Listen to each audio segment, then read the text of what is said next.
매일 성경 큐티 힌트 2025년 4월 15일 누가복음 22장 39절에서 53절까지 말씀입니다. 예수께서 나가사 습관을 따라 감람산에 가시매 제자들도 따라갔더니 그곳에 이르러 그들에게 이르시되 유혹에 빠지지 않게 기도하라 하시고 그들을 떠나 돌 던질 만큼 가서 무릎을 꿇고 기도하여 이르시되 아버지여, 만일 아버지의 뜻이거든 이 잔을 내게서 옮기시옵소서. 그러나 내 원대로 마시옵고 아버지의 원대로 되기를 원하나이다 하시니 천사가 하늘로부터 예수께 나타나 힘을 더하더라. 예수께서 힘쓰고 애써 더욱 간절히 기도하시니 땀이 땅에 떨어지는 핏방울같이 되더라. 기도 후에 일어나 제자들에게 가서 슬픔으로 인하여 잠든 것을 보시고 이르시되 어찌하여 자느냐 시험에 들지 않게 일어나 기도하라 하시니라. 말씀하실 때에 한 무리가 오는데 12 중에 하나인 유다라 하는 자가 그들을 앞장서 와서 예수께 입을 맞추려고 가까이 하는지라. 예수께서 이르시되 유다야, 네가 입맞춤으로 인자를 파느냐 하시니 그의 주위 사람들이 그 된 일을 보고 여짜오되 주여, 우리가 칼로 치리이까 하고 그 중에 한 사람이 대제사장의 종을 쳐 그 오른쪽 귀를 떨어뜨린지라. 예수께서 일러 이르시되 이것까지 참으라 하시고 그 귀를 만져 낫게 하시더라. 예수께서 그 잡으러 온 대제사장들과 성전의 경비대장들과 장로들에게 이르시되 너희가 강도를 잡는 것과 같이 검과 몽치를 가지고 나왔느냐? 내가 날마다 너희와 함께 성전에 있을 때에 내게 손을 대지 아니하였도다. 그러나 이제는 너희 때요 어둠의 권세로다 하시더라. 아멘.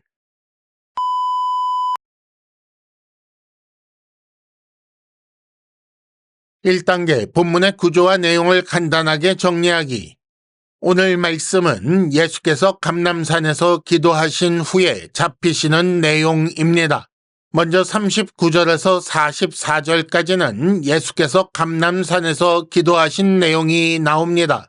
다음으로 45절과 46절에서는 잠든 제자들을 보시고 기도하라 하신 것이 나오고 47절과 48절에는 입맞춤으로 예수를 파는 유다가 나옵니다.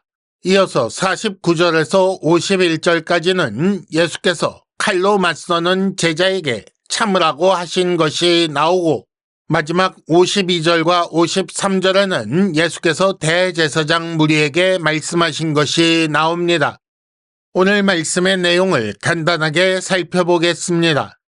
예수께서 감람산에 가셔서 제자들에게 기도하라 라고 하신 후에 조금 떨어진 곳에서 땀이 핏방울같이 되도록 힘써 기도하셨습니다. 그리고 돌아와 보니 제자들이 잠들어 있었고 그런 제자들을 향해 기도하라 라고 하셨지요. 그러는 중에 유다가 무리에 앞서 와서 예수께 입맞춤하려 했습니다. 그리고 이 상황을 본 제자 중 한 사람이 칼로 대제사장의 종을 쳐서 오른쪽 귀를 떨어뜨렸습니다.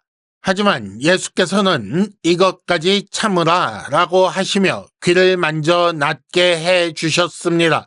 그리고 예수께서는 잡으러 온 그 대제사장의 무리를 꾸짖으셨습니다.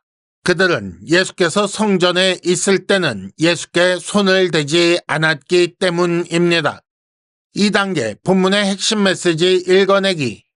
예수님의 감람산 기도는 습관을 따라 행한 것이라고 기록되어 있습니다. 이는 예수께서 얼마나 기도에 힘쓰셨는지 알게 하는 말씀입니다.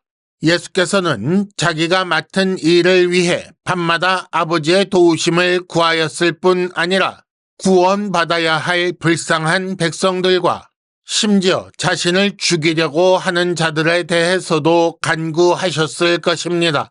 그러므로 지상사역의 절정이며 결말인 죽으심을 앞두고 예수께서 이렇게 기도하신 것은 아주 자연스러운 일입니다. 그렇다면 예수께서는 무엇이라고 기도하셨을까요? 오늘 말씀에 기록된 예수님의 기도의 내용은 아버지의 원대로 되기를 원하나이다 라는 것이었습니다. 이는 시험을 이기고 끝까지 순종하기를 구하신 것입니다. 이것이 그저 단순한 순종이 아니라 죽음에 대한 순종, 죽기까지 순종하는 것이라는 사실을 생각해야 합니다. 하지만 제자들은 그들의 시험이기도 한 이때에 잠들어 있었습니다. 성부로부터 시험 이길 힘을 받아야 함을 알려주셔도 몰랐던 것입니다. 이어 등장하는 유다는 그 시험에 넘어간 자입니다. 예수님은 그를 끝까지 안타까워하셨습니다. 칼을 든 제자에게는 참으라고 하셨습니다. 이것이 혈과 육의 전쟁이 아니기 때문이며 무력으로 해결될 일이 아니기 때문이지요. 더구나 마태복음 26장 54절에 의하면 예수께 더 중요한 것은 성경이 이루어지는 것이었습니다. 대제사장의 무리를 향하여 예수께서 꾸짖으신 내용을 보겠습니다. 그들은 나름 교회를 대표하는 자였는데 폭력을 의지하고 있다는 사실을 지적하셨습니다. 더구나 성전에서는 체포하지 않았는데 이는 백성들을 두려워했기 때문이며 세상 시각으로 보아도 아주 비겁한 짓이지요. 하지만 이를 통해 어둠의 권세가 지배하는 시간인 것이 드러났다고 하셨습니다. 3단계 본문의 핵심 메시지를 현재로 연결시키기. 기도하고 있습니까? 아니면 잠들어 있습니까? 우리 중 누구도 예수님과 같은 능력을 갖고 있지 않습니다. 그런데 예수께서 기도하실 필요가 있었다면, 기도하여 아버지의 능력을 받아야 했다면, 우리가 주께서 맡기신 일을 하기 위해 얼마나 기도가 필요하겠습니까? 주의 날이 가까울수록 더 강한 시험이 우리를 넘어뜨리려 할 것입니다. 그런 때에 아버지의 원대로 죽기까지 순종하기 위해서는 아버지 하나님께서 주시는 능력을 기도를 통해 받아야 합니다. 우리의 싸움이 어떤 싸움인지 정확히 알아야 합니다. 시험에 넘어간 유다처럼 되지 말아야 할 뿐 아니라 세상이 사용하는 무력으로 싸우려 해서도 안 되는 것입니다. 마태복음 26장 52절에서 볼 수 있는 것처럼 예수께서는 칼을 가지는 자는 다 칼로 망한다고 하셨습니다.